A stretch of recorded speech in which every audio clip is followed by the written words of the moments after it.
Қайырлы күн достар, біз Ужарда детокстамыз. Біздің әріптесіміз Гүлжан апайдың өте жақсы нәтижелері бар. Қазір сонымен бөліседі. Менің есімім Гүлжан, жасым 56-та. Мен бұл компанияға денсаулық үшін келдім. Асқазанымда полип болды, бүйрегімде тас, гемоглобинім өмір бақи 60-70-тен көтерілмейтін анемия болды. Мен осы Тяньши компаниясының өнімдерін үзбей қабылдаудың нәтижесінде кереметтей жақсы нәтижелер алдым. Бүйрегімдегі тас түсті, асқазанымдағы полип кетті. Аллаға шүкір, гемоглобинім қазір 110-120-ны көрсетеді. Енді қазір уақытта мен көзімде ақ ет өсіп кеткен болатын.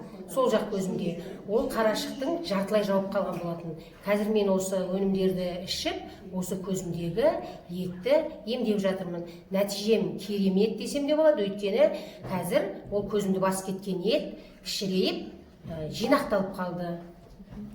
Детокстан қандай әсер аласыз қазір? Бүгінгі осы жол өтіп жатқан детокстан мен керемет әсер алдым. Кереметтей тренингтер өтіп жатыр. Ағзам тазаланды, көңіл күйім керемет. Өзімді жеңіл сезініп, көбелекте ішіп жүрсім десем де артық айтқандық емес. Өте керемет жақсы нәтиже алып жатырмын.